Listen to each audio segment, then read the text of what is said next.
Good evening, everybody. Welcome to the Rescue Michigan live stream. No cold open tonight. I have a feeling we're going to have a really interesting show with a lot of people tuning in to find out what the heck has just happened with our presidential primary.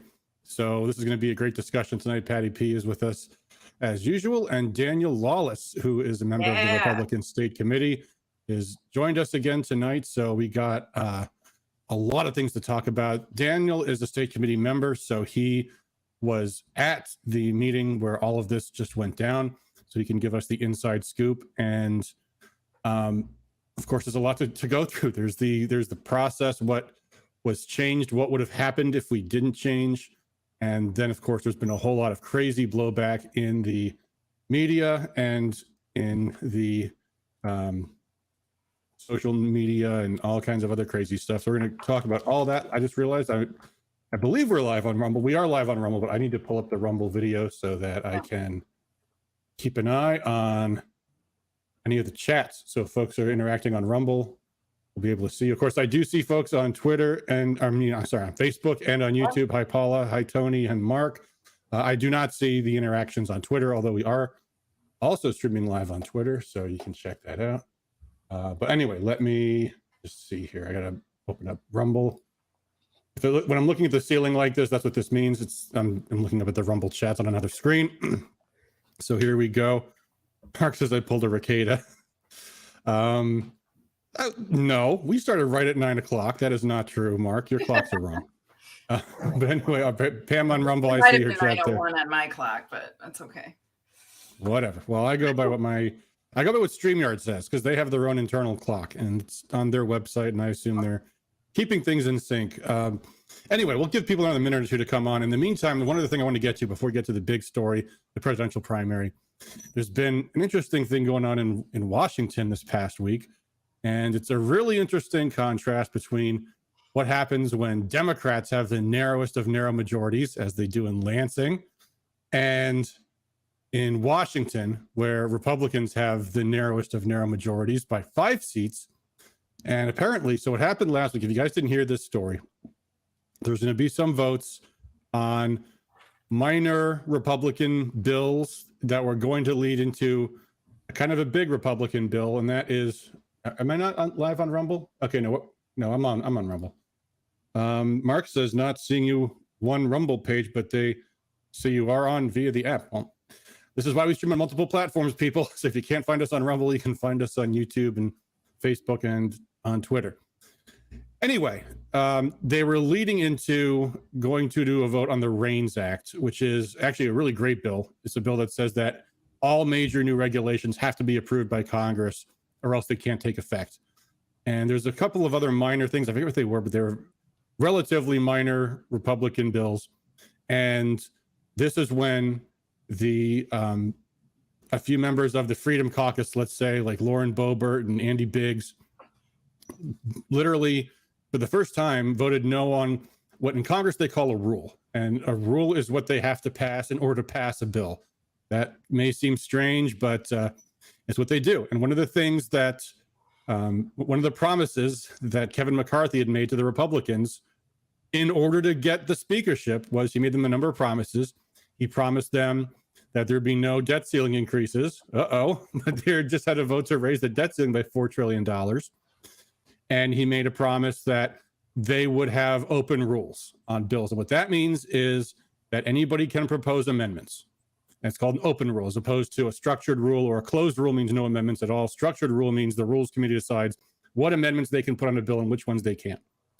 So they passed this other bill under closed rule, and Republicans on the Rules Committee started voting no. And this is something that has almost never happened. Typically, even when Republicans oppose a bill, they still allow it to go to the floor, but then they just vote no on its passage. Then they block the rule. So McCarthy canceled all the votes for the rest of the week. And now the story is it's turmoil. Kevin McCarthy's speakership is in challenge. Remember when he got made speaker, he made promises that they could have a vote of no confidence. And because he's been breaking all the promises he makes to the Freedom Caucus to get the speakership, now some of them are holding him to it. So that's how the news today says Republicans can't get anything through in this House of Representatives, can't get anything accomplished because the Republicans are fighting within their own caucus. Meanwhile, in Lansing, the Democrats have gotten every single one of their most extreme bills through with absolutely zero dissension. Anything, no matter how crazy it is, whether it's red flag legislation, whether it's the radical transgender bill, all the stuff, total unanimous support from the Democrats, all of them, all in, all the time. And this really says something to you about the Democrats versus the Republicans, doesn't it? And if you think about what the distinction is, it's not that the Democrats are all going so moderate and it's the extreme wing of the Democrat Party that's making compromises to the middle. No. The Democrats are doing all the most extreme things that the extreme wing wants to do. And none of them are saying this is too much for us. Whereas on the Republican side, you have a minority of them who are actually serious conservatives, and the rest of them is just business as usual all day long. So it's an interesting contrast between these two parties, and what a thing. But the lesson is, if there's going to be some vision of Republicans actually being able to function, even with a narrow majority, it's not all of them have to go to the moderate side and abandon all of their principles. It's that they should be letting the conservatives govern. And instead, they're blocking everything that the conservatives said they wanted. McCarthy betraying the conservatives, things he promised them he was going to do in order to get to the speaker's gavel. And now he's just going to go back on his word. And a few of them are actually holding them to it. So cheers to Andy Biggs and to Lauren Boebert and the rest of them. All right, that's my rant for tonight. So let's talk about this presidential primary. Why don't you start, Dan? Because well, I mean, I know as much about this as you do, except that you were there, and that's a big distinction because you know what actually happened there. And I've already been, yammering on for a while here. So tell us a little bit about what happened yesterday at the state committee. So we had two issues going on at the state committee regarding this. One was the proposal itself, and the second was, well, the first one really was Article 8 of our bylaws, which allow for so many days, 7, 14 days, depending on who you're talking. There's different statutes in there of notice that the committee has to have before we can vote on a bill. So we had one issue of whether or not we should waive Article 8 and vote on it, when we got it. And the other issue was what was the substance of the package. So that was contentious on both issues in terms of, there were some people who felt that, we should not waive Article 8 and that we should go and have another meeting in a couple of weeks.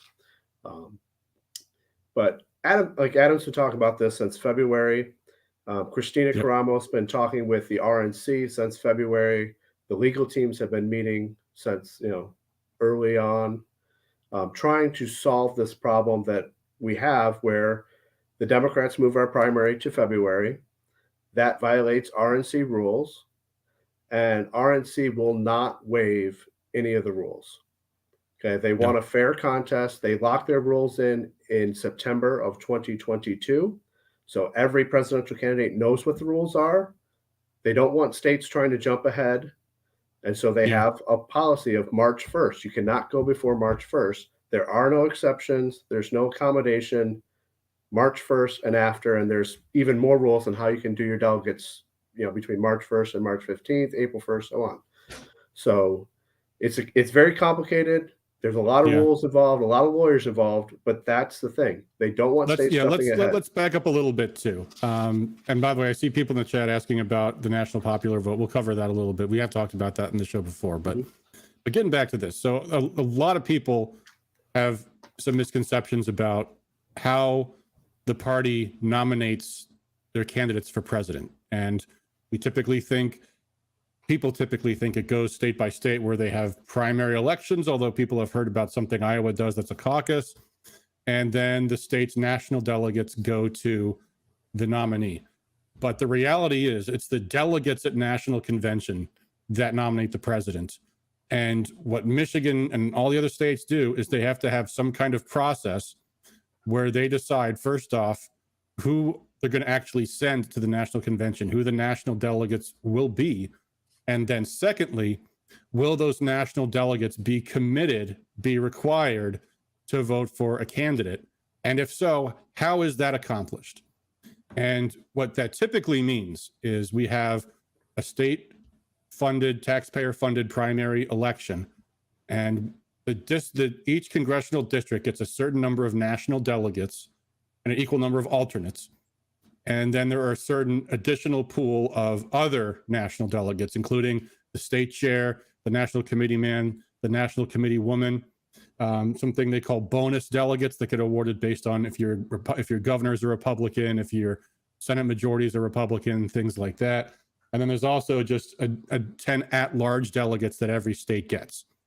And so what typically happens is the delegates that come from each congressional district are winner take all by district. So if the candidate wins the plurality in the primary, the delegates from that district are bound to vote for that candidate if he or she is still in the race when the national convention happens. And then the other delegates are either bound by the overall result or they're not bound at all. So as Daniel said, the RNC also has this whole timeline that they have to enforce, because it's actually done in this way to make it easier for a candidate who has less money to compete. Because if you had all 50 states deciding who's going to win on one day, all the candidates have to now compete in all 50 states, which is an insane amount of money, and what candidate with the most money would win. But they have a system where they start in a few small states, Iowa, New Hampshire, South Carolina, where the candidates can campaign intensely and really meet the voters. And then the momentum they get from winning those early contests builds towards typically the big day they call Super Tuesday, when a lot of states have their primaries, and then the other states kind of trickle along. So that's the way it normally goes. And what the Democrats did when they were in charge of the state house and state senate at the beginning of this year, was the first thing they did. They didn't even have hearings on it. They didn't even send it to committee. They went straight to change the date of the taxpayer funded primary to February 27th, which would make it one of the earliest. And there's a few reasons why they might have done that. Number one, just to screw over the Republicans, because they knew what their schedule was. Number two, there is a distinct possibility, there might still be a distinct possibility that Joe Biden does not get to run for re-election, in which case they might think Gretchen Whitmer might want to actually run for president. And the reason every state wants to go super early is because then the campaigns are all focusing on that state. Now suddenly that state's where everybody is going to really get into things. And so they think, well, if Gretchen Whitmer might run for president, we want Michigan to be one of the first states, because that'll give her momentum to suddenly plow through the entire, other 49 states if they go that early. So at this point, the Democrats have made the primary so early that the Republican National Committee would have penalized us almost all of our delegates. Instead of getting 55 national delegates, we would instead get 12. So that gets us to the next. And as like Lala said, that was non-negotiable. They would not waive that penalty. They're not going to waive it, because if they waive it for any reason, you're opening Pandora's box and you're letting every state have an excuse to jump ahead. They lose control of the process and keeping those 4 early small states. Iowa, New Hampshire, South Carolina, Nevada are protected as the small early states. Yeah. So they're not going to waive it. And everyone's talking about the immediate effect on the legislation that the legislature passed. Let's hold off on the immediate effect. Dan, let's hold off on that for a minute, because this is already getting to be probably confusing for people. Okay. And adding in this stuff about immediate effects and bringing a whole other dimension of this. So let's just try to keep everybody on the same page here. Because I do want to talk more about this point you just made, because I have heard a lot of people say, why doesn't the RNC just forgive us? Why don't they just give us our delegates? Because it wasn't our fault. We didn't do it. The Democrats did it. Well, as you say, first off, because other states can come up with other reasons. The other thing, too, I would point out is that Michigan was the problem state with the RNC to begin with, going back years. In 2008 and in 2012, the Michigan Republican Party moved our primary up extremely early. And the reason why they did that was because they wanted it to benefit Mitt Romney, because Mitt Romney's father was a governor in Michigan, and the Romney campaign, which had his tentacles all over the Michigan GOP, figured, let's move the primary super early so Mitt will win in Michigan, and then he'll cruise into the nomination. That was the scheme that they did. So in 2008, the RNC said, we're going to penalize you half your delegates. And the Romney campaign thought, you know what, fine, we care more about the momentum, the buzz we're going to get from having Romney win in a really early race, then we'll lose half our delegates. So then comes around the 2008 national convention. Romney did win the primary in Michigan, but by the convention time, he had dropped out. John McCain was the nominee. And John McCain people said, yeah, you know what, we'll seat the Michigan delegates anyway. It's fine, no big deal. All's well that ends well. And so they seated all of Michigan's delegates. Well, then in 2012, what happens? Well, the Romney team does the exact same play again because they realized they weren't penalized. So this time the RNC says, no, we're not going to forgive you this time. And the punishment that time was they took away half our delegates. And the Romney people still did it because they wanted that early boost for Romney. So after all that, the RNC is like, no exceptions. Anyone that tries to jack around the calendar, you're going to get shut down. And that's why they put in this really high penalty. Yeah, the penalty is 78% of our delegates. So it's much more than the 50% we were facing back then. Yeah. So here we are in the situation where, first off, we're going to lose 75% of our national delegates to begin with, which almost takes Michigan out of the picture at this point, because now they're going to say, well, there's not much of a delegation there for us, because every state gets at least 13 delegates and most of them get a lot more. So at that point, they're like, you know, what makes Michigan different from any other state that we should want to campaign there when it's going to be really expensive for the media marketing, and yet we get almost no delegates out of the deal.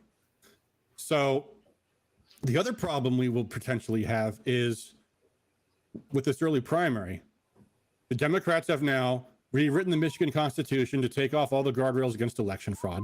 The Democrats have now controlled the presidential nominating calendar. The Democrat Secretary of State will administer the election, and unless there is a serious contest within the Democrat Party side, Democrats in Michigan have no incentive not to just vote in the Republican primary. Because if there's only one real candidate in their race, and there very well might be at that point, then they'll help themselves to voting in our primary. And we've talked about this on shows in the past. We've looked at voter files where you see the history of each voter in the 2008, 2012, 2016, 2020 primaries. And you see, I mean, some of them stay the same, but there's a lot of them, like 20% of voters are going back and forth. Because anytime you have and this goes the other way too, when in 2020, Donald Trump was the presumptive nominee from the get-go, Republicans voted the Democrat primary because what they care. And that happens all the time. That's crossover voting. So the question is, what can the party do about it? And the answer is the Michigan Republican Party and the National Republican Committee, they get to determine the process. The only thing the state has to do with it is whether or not the parties choose to avail themselves of that taxpayer-funded primary that the Democrats made super early. So, okay. No, Adam's right on the crossover in that, and I'm not to go against his point, but just to be clear, none of that was the motive for any of this. This was motivated only by the loss of delegates. This was not, also, it's been out there, this wasn't motivated to help any particular candidate. I can't even predict what candidate it might help or hinder. And I don't even believe in that stuff so much. So those weren't the motivations behind this. This was solely based on the calendar and the RNC rules and why we had to do this. Yeah. And just real quick, I want to read a comment from Rumble, and we can talk about this because because as you say, Dan, this is not an issue where it's inherently going to be benefiting any one candidate. And if the election was held today, Trump wins the primary and he wins the convention. And if something changes between now and next year, why would you assume that would have any bigger effect on the precinct delegates versus the Republican voters in general?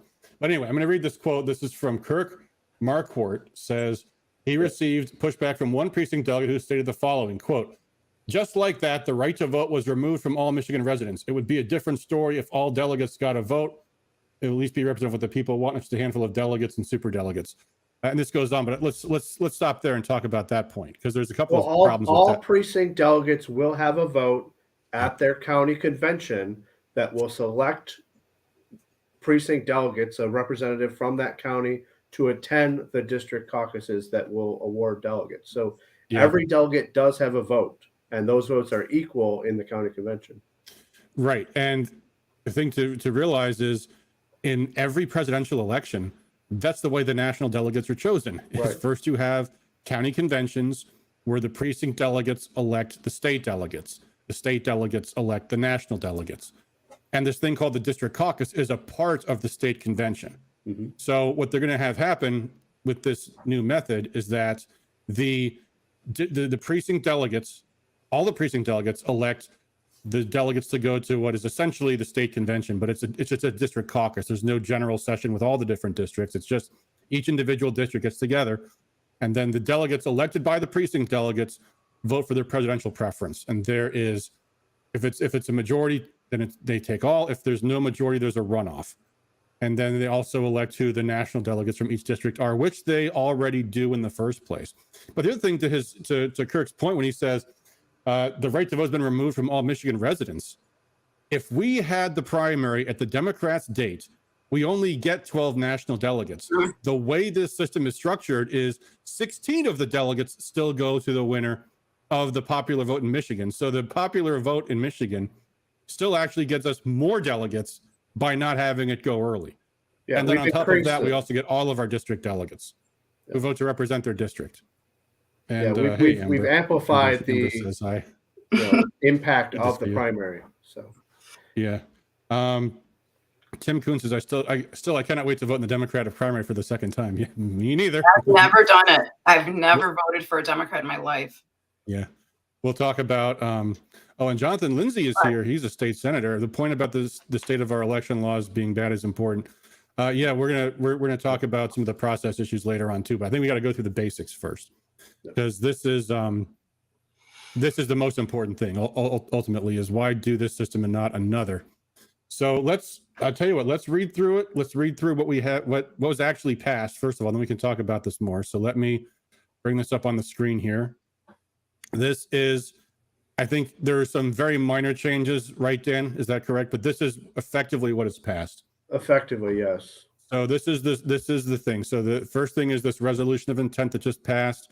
This will be finalized in September, and the primary plan filed on October 1st. Yeah, that October 1st is a filing that the state party has to do with the national party. That everyone thinks, oh, that's no big deal. It's a huge deal. It's a huge undertaking.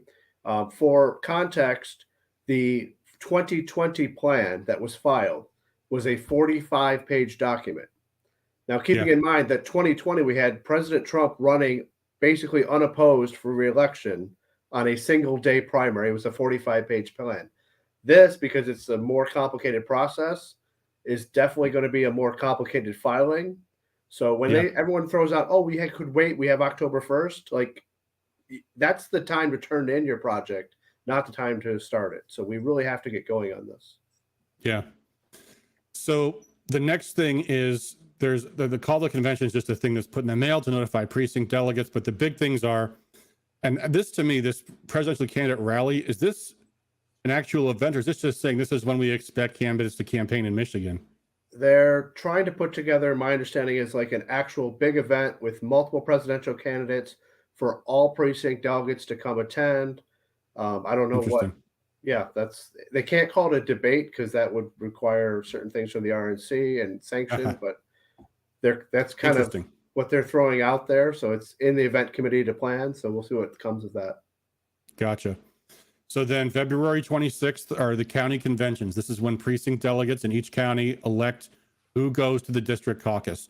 Presumably, each of the presidential campaigns will have some supporters who are precinct delegates who will be the people they want to go to these conventions.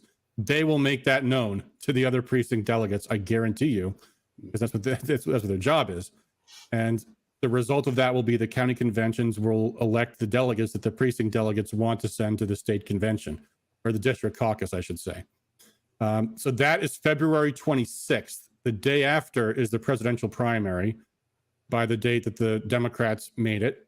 But because the real contest is going to be these district caucuses on March 2nd, we don't lose our national delegates. And that's when they decide who each of the district's delegates are going to support and who those delegates from the state for those districts are that go to the RNC in Milwaukee. Yeah, there's the March 1st presidential primary resolution. That's a technical matter the state committee has to do so that this whole process can then comply with RNC rules, which mean we can't award delegates before March 1st. And so that's what that is. So there'll be a state committee meeting that day to, finalize. Yeah. So here's what the resolution is. First, there's these whereases, which are just statements of, why things are done a certain way. But let's at least read through this because this is important. This is how our delegates get awarded. It's not clear to me we're going to actually get these bonus delegates, by the way, because these are awarded. Oh, Dan, you look like you had something to say about that. Those 3 bonus delegates are because we have a majority Republican congressional delegation, majority Michigan House Republican, and a majority Michigan Senate Republican. Which we don't have any of those things anymore. But we did have them between November and December, which is part of the cycle that they're counting. So that doesn't RNC, change. Yeah, RNC is telling us that we will get those, but if we don't, then we're going to have to tweak the numbers a little bit. Lovely. Okay, well, assuming we do get them. So the 3 delegates for the RNC members, that is the state chair, Christina Caramo, the national committeeman, Rob Steele, and national committee woman, Kathy Burden, although I believe there is an election on them before the national convention. Yes, the election will be done as part of that district caucus. How does on your March 2nd district how do caucus, district caucuses do a statewide election? They will do the counts within the district caucus and report that into the state committee. Okay. So Okay, but that is a new convention. it's a new So when the would reason that on this, when would that election have been had this not? so under a It used to be normal later. cycle, we would have a state convention where we would, within the state convention, we'd have the district caucus to elect delegates to go for the national convention. And then while at the state convention, we'd also elect our state committee persons. This proposal, we're doing those 2 things, but we're doing it in 13 separate locations around the state. So delegates won't have to travel as far. They won't have to stay overnight. They'll save money. The state party doesn't have to put on a giant event, so they'll save money as well. So that's part of the thought process on that part of the planning. Gotcha. Loud and clear. Yeah, this convention cycle used to happen later. It used to be like in June. It's like it was like in the run up to the national convention. Are we going to still have a nominating convention in 24 like we did in 22 for the other primary stuff? There's nothing else to nominate. There's no statewide races to have that nominating convention for. There's not. Wait, no, because those nominating conventions what about university Board boards? of Ed, regents. Yeah, there are some. There are a few. Yes. Then it's going to be an election. Those are all going to be at the district caucuses on March 2nd. Is that right? I don't know about that, but I would tell you that there will almost certainly not be a state convention. Yeah. And all of us getting together in Lansing or Grand Rapids for that. Yeah, I can't imagine a state convention just to nominate for university boards and state Supreme Court. So I do not see that happening. Count on those races all being rolled into this district caucus. So there you go. So that's the district committee's got to pay for. They're taking. That's what's happening. Yes, the district committees are having district caucuses to replace the state convention. But from what I understand, the state party has some cash flow issues, and that's probably why this is being done this way. But it is what it is. So part of the situation. Yeah. Anyway, so there you go. So there's 3 delegates who are the state chair, national committee men, national committee woman.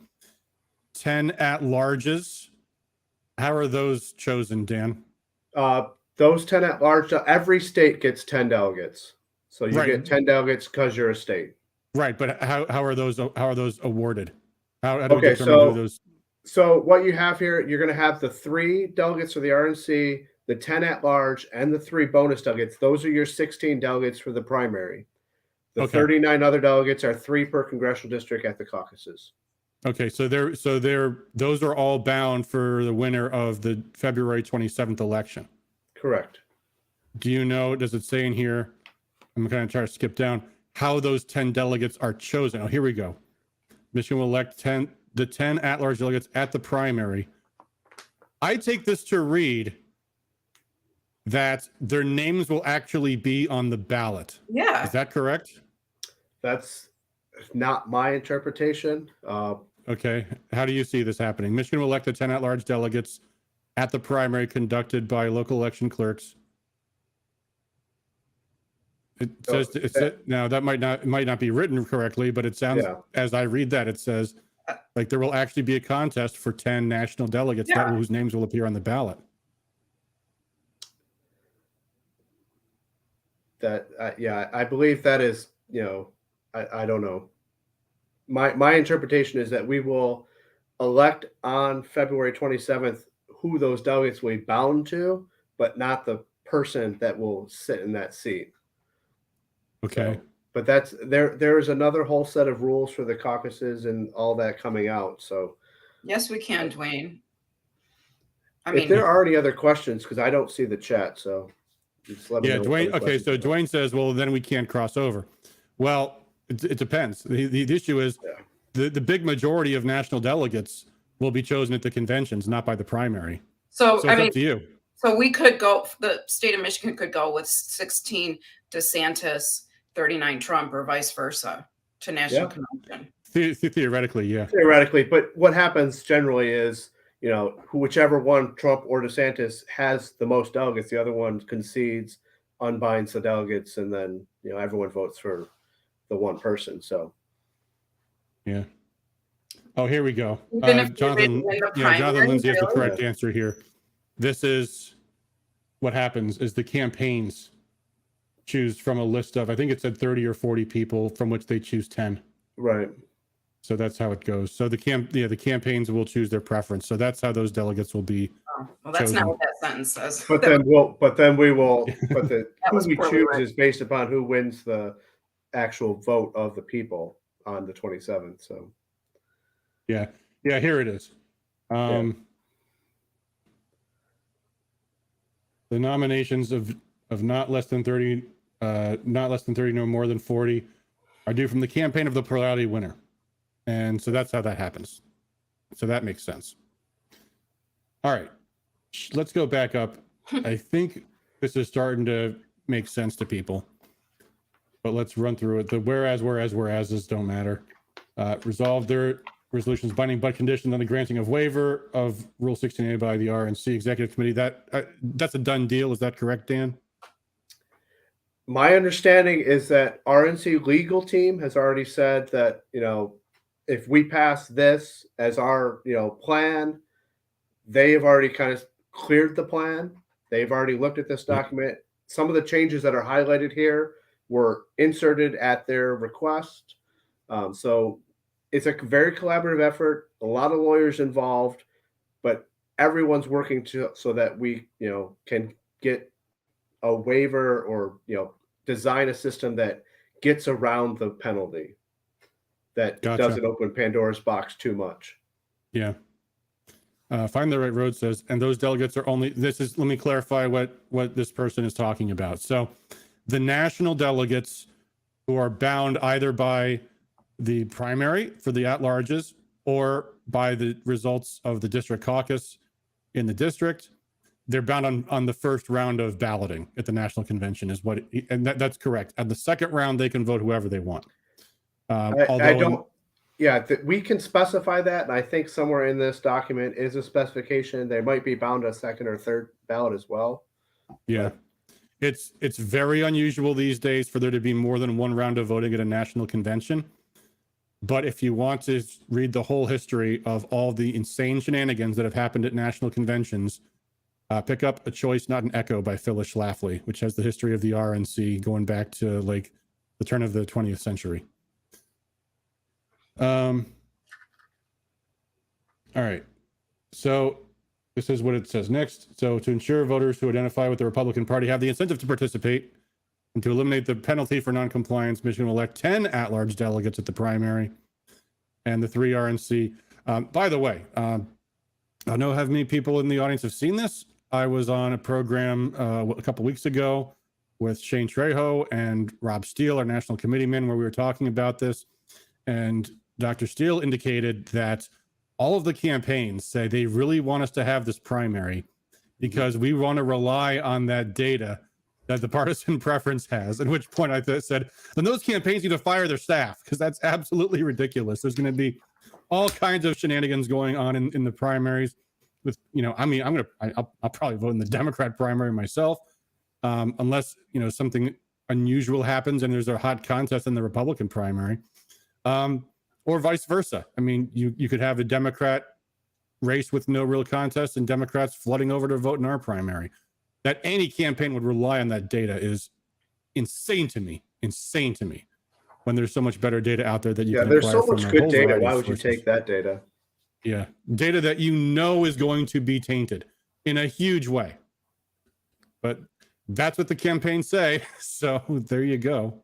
I think they're all just scared to say, like, you know, oh, Michigan's not a big deal, and this, you know, like they all want all the battleground states to feel like they just are so important. Yeah. They just don't want to turn off any voter for any reason. So they're just like, oh no, we have to have a primary.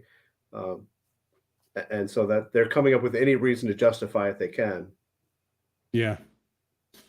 So Jay Michaud asks, so MIGOP is still participating in the too early primary, even if we are only binding a small number of delegates based on that election. That's correct. I don't understand why the RNC would give an exception to the rule. It's not an exception because most of the delegates are chosen, because most of the delegates are bound after March 1st, then it's allowed. Because that's now the principal contest. That's why. Yeah, we're doing a hybrid system with, you know, a primary and a caucus.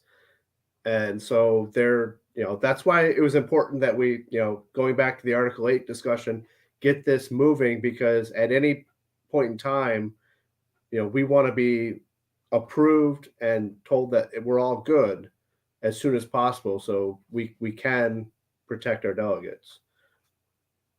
Yeah. So if there is a majority winner in the district, the delegates from that district it's winner take all. If there is not, then it looks like there's a rounding and it goes to the top two. The one that's for the top gets two, and then the other one gets a single.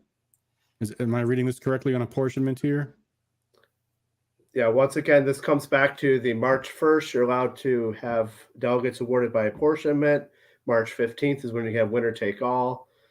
So you could put in, and then there's additional things you can put in, you know, apportionment with a threshold for winner take all. So, I mean, there's lots of different methods. This is what's been approved thus far. Okay. I mean, you only have 3 delegates at each caucus. So, yeah, each district. Yep. Yeah, each district caucus is only going to have 3 delegates. So, you know, even a proportionment is going to be 2 to 1 generally. Yeah. One thing, by the way, we should say, because it's not written here because it doesn't have to be, but if people are wondering, can I become a precinct delegate before this convention? The answer is no. The answer is no, you cannot. The precinct delegates were elected in 2022. And we have it in our bylaws that you can elevate year round. Yeah, you can elevate at a county convention. It's a state party rule that they cannot elevate at a county convention until after all the delegates of the state, after the district caucuses, the state convention, after those are all elected. Right. At a convention, the elevation happens after the election, Chess. Yeah. Well, actually, now that you say that, because this is not a convention, it's a district caucus, there might be some weaseling out of that potentially. Well, there's a county convention to elect to the district caucus. So those elevations would happen at the county convention after the election, which I guess would theoretically you'd be able to fill empty spots with that if you have not enough delegates going. Right. But at that point, I mean, that's the contest, is if you can become a precinct delegate after the county convention is effectively over, but you're not going to have a say in who gets to go to the district caucus, which is what it's all about anyway. And then the precinct delegates are not then again elected until August. And that's when the next round of that is. This is what we discovered in the Ron Paul campaign in 2007, was none of us knew what a precinct delegate was. And it turns out, oh, sorry, you have no say over how the conventions go. Yeah, Just but keep one a of the precinct delegate until it's too late. one of the outside advantages of a system like this is it says if you want to say in this, you should become a precinct delegate. And so Yeah. that'll drive people to being precinct delegates because they're going to want to participate in these caucuses. This is gonna shape the GOP in Michigan for years to come. So this is Because not a lot of only people- are we saying then this is not only for 2024? This is going to carry forward. Well, in As 2028, long they can make as a whole new set of rules. The law that was passed in the legislature specifies 2024 presidential primary and each primary moving forward. Mm. So unless Yeah, but they can RNC always amend changes them. their rules or the state of Michigan changes their law, we could face this problem basically every cycle. Yeah. Yeah, I mean, every presidential cycle, there's a discussion about the rules. Emma Birch asks, are the caucuses bound in any way to the primary results? Nope. No. Paula asks, in the past, we've had the hardworking Republican rule. Correct, but that's for elevating people to become precinct delegates, but that doesn't happen until after the delegates of the district caucus have already been chosen. And therefore, it's effectively too late. Because it's the last convention that happens in the cycle. Yeah, to go back to Emma's question, because we just kind of said no and moved on to the next question. But yeah, I want to get back. They're not. Ron they're not bound. Okay, yeah, let's go back to Emma's question. Just to say, yeah, they're not bound to the primary results, but like Adam's pointed out many times, like there's no reason to think that they'll be significantly different. It's okay if they are different. I mean, this is a different method. It is what it is, but there's no reason to think it'll be significantly different.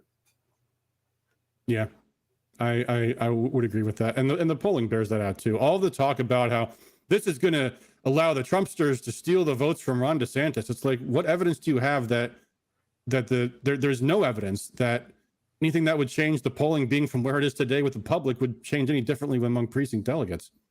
But anyway, so Ron Picard says, yeah, they'll be precinct delegates to do nothing other than go to conventions. That's the case for 99% of the precinct delegates in the GOP today. Then it's up to everyone when people start campaigning for state convention that those who work get rewarded. Yeah. And those who don't. Yeah, I completely agree. You know, I think and if you have a precinct in your city that committee, I have no problem at the next state convention meeting saying, or even endorsing, I don't know if that's allowed, but somehow people who work need to be rewarded, because we people like, I'll get together. This happened to us back in January. I'm like, I haven't seen you do anything. And these people are delegates, not even alternates, delegates. Yeah. Right. But, go out and knock doors in precincts where you don't have good precinct delegates and find new ones and help them get elected. Yeah. But I'm controlling, though, Yeah, Paula says hardworking Republicans were voted on before the delegates were chosen to go to the state convention. Well, they broke the rules. That happens a lot, too. Yep. Jay says a final request, a request for the state committee, please finalize the rules for district caucuses as soon as possible. We have a lot of people in the party that have never done this before, and this is still different than usual. We need time to read, discuss, and understand the process. Jay's absolutely right. There's a few months that we're working on to put together those rules so that there can be hopefully some consistent rules across all those caucuses, but also that they're fair and open for people that feel like they had the right say. Yeah. I want to get back to this comment on Rumble. I did not finish reading it earlier. The one about the one saying that he got a comment from somebody who said this is going to disenfranchise everybody. They say another acceptable solution, which was being worked on by our RNC committeeman and others, would have been to have the primary and bind over the votes to delegates in a caucus. No delegates would have lost and people have still got to vote. I'm not even sure I understand what he was saying there. Do you? I don't know. I'm not sure what Kirk was working on, what he means exactly, but there were a lot of ways to go, a lot of possible solutions. This is the one that was brought forward that got clearance from the RNC as well. And it's not really that complicated. We got more delegates for the primary, and we award other delegates to the caucuses through the district. So it's pretty I mean, a lot of states do a hybrid method. They do different caucuses. They do different rounds of caucuses. They do county caucuses, state caucuses. So Yeah. yeah, I if mean, you I look would at say, all I, 50 when I states, kicked there's off this tons of methods. I started talking about this like in early February, and I said my suggestion was just kill the primary and just go straight to convention. And this is a really good compromise in my view, because you still have the primary contest, and you have delegates going both ways, and you have a system that's going to be more robust against Democrat meddling, and we get all of our delegates back. So to me, this is a great play. This also makes problems for the Democrats now, because now they can whine about the fact that Republicans are free to vote in our primary. It's like, well, it's the bed you made, guys. You're the ones that decided to make the primary so early. You knew what you were doing to us, and you ignored it. You made every Well, we also know if get to people have a forget. February primary, which let's not kid ourselves. Being a week before Super Tuesday means that candidates will put a high priority on winning. They want that momentum going into Super Tuesday. So we getting to have a February primary, not losing our delegates. It's kind of a significant win for the state. Yeah, I think this makes Michigan an important state in the race for sure. So we get that too. We get more candidates campaigning here, because now they're competing for 55 delegates and not 12. Lori Fry Skibo says the RNC will not waive the penalty. Well, there won't be a penalty because they changed the rules. Our state did. Lori's a member of the policy committee that helped draft this, so they did a really great job. Yeah.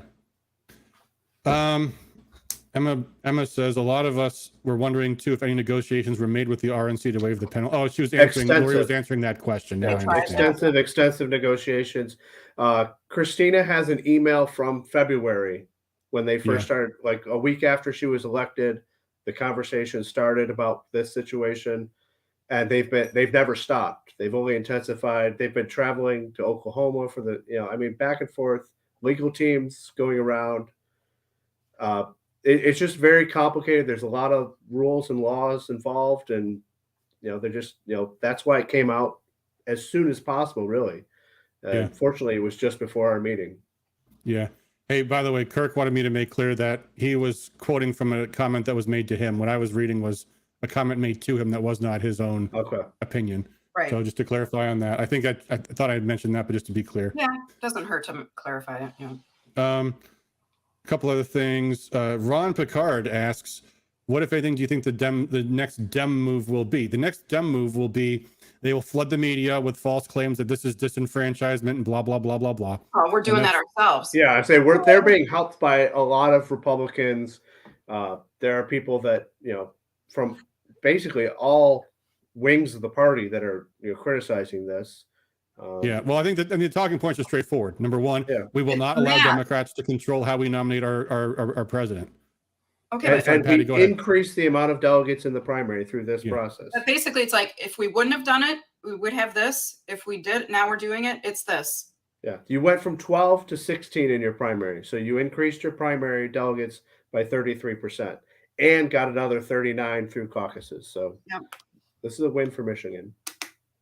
Yeah. Jonathan Lindsay asks, since you touched on the desire some had to caucus regardless, is this the plan we will use even if the primary is held in March? Okay, so let's go back to this issue, because this is an important question. Yeah. So we talked about the Democrats moving the primary up early.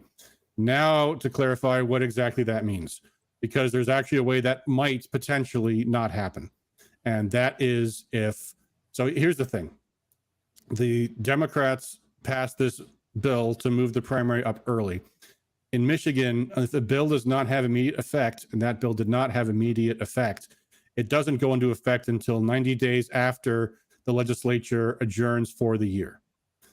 Now, here's the problem with that. The Democrats, who have already done everything in the book to break the rules, what they can do is they can adjourn for the end of the year early. If they were going to do that, most likely they would do it at the end of June, but they could do it as late as mid-October. And they could adjourn, and then if they want to do something else, they could just have the governor call a special session. So it's called adjourning sine die, meaning they adjourn for the year. Normally that happens in December. Never happened elsewise before, but in the case now the Democrats are in charge, they could do that. They have every incentive to do that because all the other crap they've been passing all year that didn't get immediate effect would take effect that much earlier. If they adjourn signed die at the end of June, then suddenly all their crap, the red flag legislation, the child sexual abuse legislation, all that stuff takes effect 6 months earlier, and it makes the primary kick in. So the first problem with this is they could also pull that mid-October, and then the law would kick in mid-January. The other problem is, no, that was the other problem.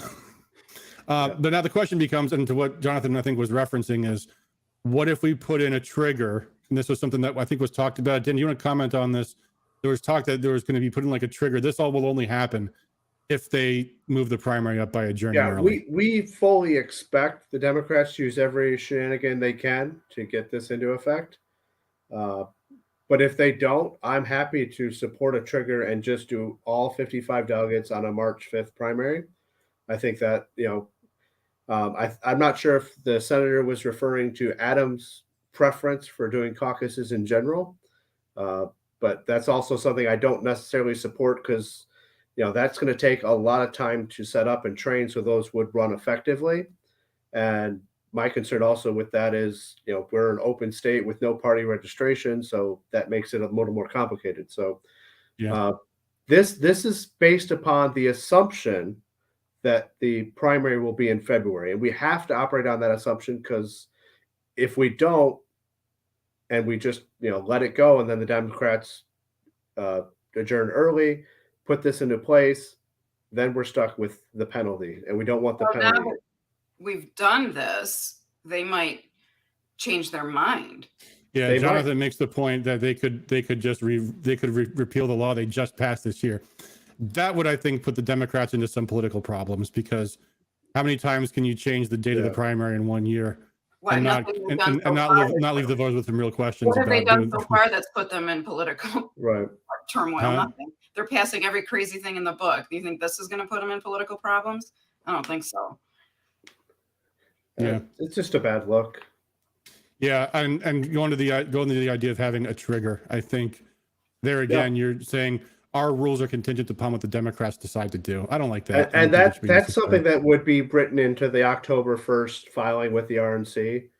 I mean, they could say, because the thing about the October 1st filing is if you don't get that in October 1st, you're automatically bound by what you did in the previous cycle. And in the previous cycle, we had all our delegates going to the primary. So we could just put that in there that, we waive this if the primary is in March. Yeah. It's one way, but there's still the problem that they're going to have some kind of method for having a convention without a convention, having a district caucus. Fred Neenstead says, I've always despised the open primary system and welcome the strengthening of party control over our presidential nominating process. I've been beating the drum for years that Michigan needs to close its primaries because having it with most states have partisan voter registration. You register as a Democrat or a Republican or an independent. Some states, independents can vote in either party's primary, and some states they can't vote in either party's primary. But having voters go on the record of saying who they are at registration, I think, is much more important. Jonathan Chapman says, these idiots took away the right to vote for all Michigan Republicans, except they didn't. So that's a problem there. He says they could easily have the primary, bind the votes, the delegates, and official caucus, and then there would be no penalty. No, but that's not necessarily true at all. Yeah, I mean, because that's effectively trying to work around the RNC's rules. If you're saying, well, the primary still binds the results of the delegates, well, then the primary is still the contest that determines who the delegates are bound to, and that clearly violates the RNC's rules. Yeah. So that was not an option. Yeah, and goes back to Adam's point that the RNC and Michigan GOP, it's not an adversarial relationship, but we were the ones that broke the rules several times. They don't want to, if they're going to give anyone a pass, it's not going to be us. On Rumble, Fessler T says, Christina is a patriot. Thank you, policy committee and state committee members. I have to say I'm impressed the state party got this done. I didn't think they were going to. So there you go. John says that was from the RNC committeeman Rob Steele, that it was an option. I think you might be misunderstanding what Dr. Steele was saying, but I don't know. At any rate, this is, go ahead. Yeah. I was just going to say, like, a lot of ideas were thrown out, and they were all going under legal review. It was like Dr. Steele said, there was a lot of conversation about possibilities, but at the end of the day, we needed a concrete proposal that they knew that we were behind, so that the RNC could really work and dig into the details to make sure we don't get penalized. Yeah. Mark Kerniel says, have faith, Adam. Mark, having faith in Republicans not to screw something up is a dangerous attitude. Let's just say. But no, I mean, in all seriousness, the Democrats thought they had us, they had it over with us when they did this. And we just threw it right back at them. Nope. To make sure we all understand, though, if they do not end session early, then this law will not take effect in time to make the change. Correct. No, well, the primary then reverts back to still being in March. Correct. But there will still be these district caucuses. Right. Under the current proposal. Yes. Yeah.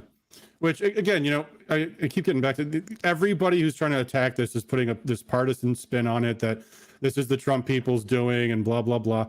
I don't see any evidence to support that. I mean, first off, like I said, I was a big backer of this plan. I'm not a Trump voter, and that's okay, but I can recognize what the poll numbers say. And the notion that this race is in play for one party different, or for the public versus the precinct delegates, one more than the other, there is no evidence to support that. I mean, and frankly, if you're a candidate who's got a longer shot, wouldn't you have it better having the ability to talk to, what is it, probably something like 10,000 precinct delegates versus 1 million voters? I mean, the pool of your targets is suddenly so much smaller. I mean, that might be a much smarter way to go about doing things. Jonathan says, do you have any idea how pissed the regular vote is going to be that they can vote for a president? Well, except they can. They're still the primary. Yeah. The primary that just got 33% more delegates. Yeah, the primary just got more delegates. And you never voted for the president anyway. You always voted for delegates to go support a presidential candidate. So right. I know, but you guys, that hasn't changed. You got to think of like the average person that probably doesn't understand that. Well, yeah, right? And this is, but that was a big argument that was made the entire time is, well, the media's got their talking points ready to go. I'm like, the media always has their talking points ready to go. What do you think they're going to do if we don't do this? They're going to say, oh, the Republicans are great and they're smart. No, I mean, you have to just be, you have to be disciplined in having the messaging back, Adam. This does not remove the primary. This gives us more representation. This stops the Democrats from interfering in our primary, which was what they're going to get away with doing if we didn't do it this way. And this way we preserve the process. This way we get our national delegates back. This way we actually give ourselves the opportunity to meddle in their primary if we choose to, which I will be availing myself of that option, by the way. Yeah. So, and yeah, I mean, I think. So Jonathan, who are the super delegates? So the Republicans have super delegates? We don't. We do not have super delegates. No, we there's have no such thing as super delegates. We have 3 delegates that are our state committee members and the state GOP chair. But that's not super delegate. That's they're not super delegate. They're bound just like everyone else. Yeah, that's one of the either RNC bound rules. by the primary or they're bound by the district caucus, one way or the other. Yeah, all unless delegates the candidate that wins drops bound. out. Correct. Yep.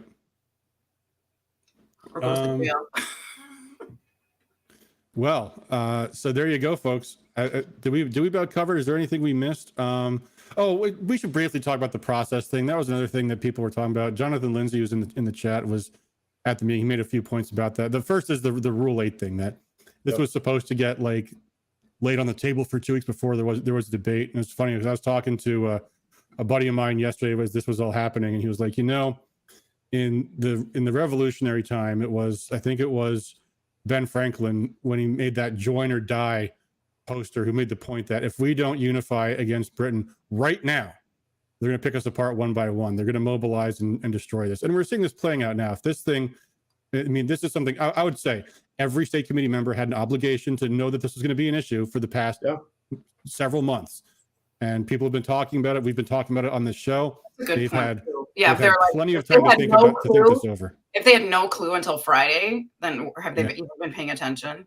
Yeah. I mean, I only saw this plan the night before last and looked over. I was like, oh yeah, good. No, but if they had no clue that it was even being discussed. I'm not saying to actually see the plan, but So they should have known. I mean, if you're going to put your hand up in February and say I want to be on state committee, then you should, be aware of what's going on. Well, didn't you guys? Didn't you have some meeting up? Oh yeah. I'm sorry. Yeah, we had some meetings, but this was not coming up, and the reason it doesn't come up is this got negotiated for 4 months, from February to June, so 3.5 months or so, without a single leak to the press. And the moment it went to the full state committee, it was in the press within 3 hours. And you can't negotiate something in the press. So RNC and my GOP were doing a lot of negotiations, and respectfully, those were private negotiations where they were throwing out ideas privately. As soon as we had a proposal that went to the full committee, it was out in the press. Interesting. So who leaked it? Well, there's a lot of leak that went on that, there was someone that was voting no on the proposal that was very adamant that there should be no photography or anything of the voting. And of course, there's photos of all the yes people showing up online, which, but I mean, it's a 75% vote yes, so it was fine. Going back to the Article 8, like we said, you should know what's going on. The actual Article 8 says that the committee, in this case, the Rules Committee, could waive the notice. And they didn't do that. They gave the full state committee the option to waive the notice. So they gave all of us a vote on whether that notice was waived. And we did vote to waive the notice. We spent several hours discussing this, and we ultimately passed it. Can I ask, though, what was the reason that you couldn't just follow the bylaws and wait 14 days? Well, you're staring at this doesn't even compare to my analogy. And then says, why does it matter if it was in the press? But Daniel, I think you're expressing it, which is just that it would turn into an absolute PR circus. It was going to be everybody making all out play to attack the process, which may have not made any difference at the end of the day anyway. But I'd also say, everything in politics is happening on deadlines, and the sooner things get done, the better. And letting this thing hang out for another 2 weeks was not going to make it any easier to get done. Yeah, it got a 75% vote, so it wasn't that controversial. But my question was, why couldn't it wait and actually follow the rules? Right? We're always the ones whining that people don't follow the Constitution. People who don't do what we're supposed to do. We got 3 members of our Wayne 6 who violated our bylaws. Here's one point that Fred makes: is you'd have to have another meeting, and that's a long drive for a lot of people. I mean, they met in Grand Rapids. So the biggest thing on the notice was, and following the rules was, we were following the rules. The rules specifically say we can waive that notice if we want to, and we discussed it at length. And like I said, about 80% voted to waive the notice. We were all there. We're there to work. We went to work, and we spent a few hours discussing it. We really got dug into it. And with the deadline on October 1st coming, we want to make sure we give ourselves as much opportunity for back and forth with the RNC to continue, so that we don't get penalized. And waiting 2 weeks, I mean, it's a 4-page document to read. It's not that complicated. Why are we going to wait 2 weeks for this? Yeah, that's a fair point. I mean, this is something that should have been discussed on an ongoing basis for months, and it sounds like it was. So, apart from that, and again, Daniel, to your point, a body has a procedure for suspending rules. That happens all the time. So, not unlawful and not against the bylaws. Might not be the ordinary process, but that's why there is the process to enable that kind of stuff to happen. So, Lori says the rule reads, if we want to, if we can. That is the rule. So there you go. And I will say that the committee went further, and they waived it only if the full state committee waived it. that the ability to waive that rule was with the policy committee itself. And they only waived it on condition that the full committee waived it. So nobody was trying to ram anything through. They gave the full committee opportunity to discuss and hear it and then decide whether or not to waive that rule. Yeah.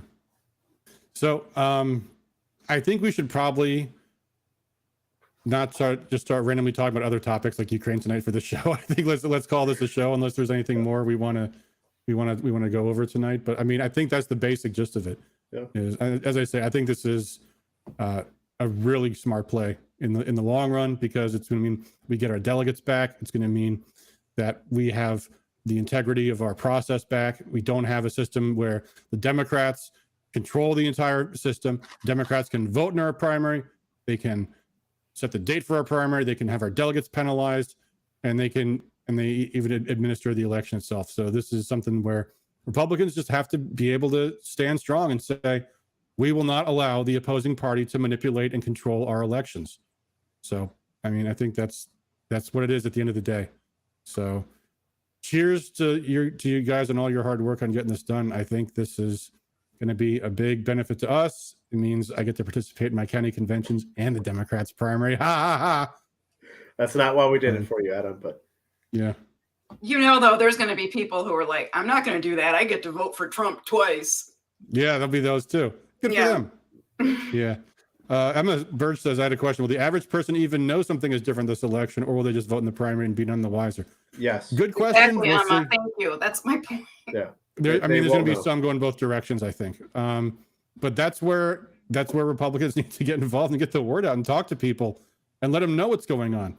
I mean, when I first got involved in the Ron Paul campaign in 2007, none of us knew what precinct delegates were. Guess what happened? We got involved in the party after that and changed it in a huge way. It took a long time. But I think that's what's going to happen with this too, is there's going to be a vastly greater engagement with the GOP in the years to come. And it's going to change things in a big way. You're going to see contests for people running for precinct delegate. And this is healthy, because the people that are going to win those contests are going to be ones that actually do want to work and do want to do something with that. Mm-hmm. So we'll see. We know who's working, we know who's not. I know I sent an email out. I only get 50% of the people even read emails from the county. You know, I mean, like, you're not even reading emails. Like, what are you doing? Yeah. Well, so, Mark Cormier, am I voting Democrat for the primary? Yeah, probably. I might cross over and vote anything but Biden, right? yeah. I would make this point too, because all of the yammerings about this stuff are coming from, people who have a political side on who they want for their president. I will say without hesitation, Donald Trump and Ron DeSantis would both be fantastic nominees for the Republican Party, and even possibly even Vivek. Whereas in Democrats' case, I mean, RFK is not a Republican, but he is a good man, and Joe Biden is a profoundly dangerous, evil, destructive person who is currently putting the whole world at threat of nuclear annihilation as we speak. So, I don't think anybody should be judged for, voting in that contest where there is a black and white difference versus, we can debate all day long the individual failings of Trump versus DeSantis. But at the end of the day, they are vastly more conservative and principled than the choices we've had in the past, like John McCain and Mitt Romney. So I think it's overall a great outcome. You know what? There's one more thing I wanted to say, though, because I got an email, and this came from an anonymous person, because that's the way honorable people always communicate, is anonymously. And it was from something called Michigan for Truth. And hold on, let me find this here. I gotta find this in the email. Stop the Rhino Railroading was the subject line from MI for Truth, a group that does not exist and has no name. And it was, basically calling on people to stop the plan.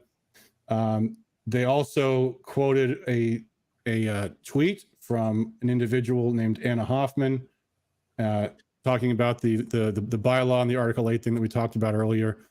Anna Hoffman has been viciously stalked and harassed in the last 24 to 48 hours because she was dragged into this, I have to assume without her knowledge, by this anonymous coward who I promise you is a Republican Party consultant of some kind or another.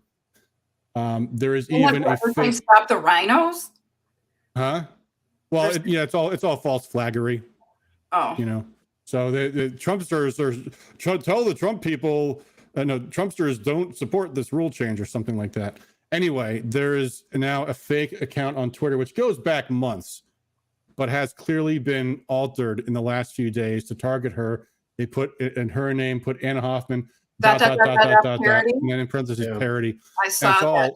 it's all absolutely foul, nasty, personal stuff. And you know, the people that do this kind of shit are truly sick, disgusting pieces of garbage. And so, you know, it's horrible that these are the kind of things that go around out there. But again, I've been in this business long enough to know this is the work of sleazeball Republican consultants. These people make me sick, and I hope they make all you sick too. I'm sorry Anna has to be put through all this stuff because she's a DeSantis supporter. That is her right, and if she doesn't like this process, that's her right too. But this nastiness has got to stop. It's way over the line, and frankly, it all the nastiness that's already going on between the Trump and DeSantis campaigns it threatens to damage us in the general, and that's really bad too. So people ought to have limits, and it's really shameful and sad to the depths that some people go. So that's my rant on that. No, I think you're right, and it's also been amplified here in Michigan just because of the feelings people have about Christina and the whole MIGOP. I mean, it's been a real struggle where, you know, there's been actual physical altercations, but you know, we just have to realize that our enemies are the Democrats, not. I mean, if not the rhinos so much, not the real ultra MAGA people. We all have to work together. You know, we definitely want real strong conservatives. We want to hold our legislators accountable, but you know, we don't need the vicious attacks on people. Yeah, and you know, I mean, look, I didn't support Christina in the convention. I supported Greenlee. I don't think Christina is very well positioned for the job that she is in, but you know, I don't want her to fail. I want her to do the best she can, and what she's done in this whole thing is praiseworthy, and that's all there is to it. So there you go. All right, guys, I guess that's going to do it for tonight, unless there's anything else, Dan or Patty, you want to say before we get going. Otherwise, because we didn't talk about any other news topics this week, and also because Shane Trejo wants to do a show this coming Wednesday. He wants to talk about, you may have seen the story that Rick Snyder is getting back involved in the GOP again. What do you think he's going to be doing, ladies and gentlemen?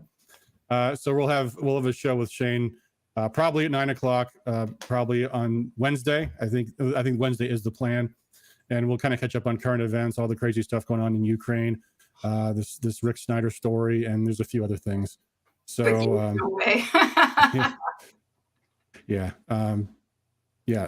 Rhino Inc. And we'll talk more about that on Wednesday. So talk to you all then. In the meantime, hope this has been informative. I hope this clears up some people's questions. And as always, guys, thanks for all you do for liberty. Until next time.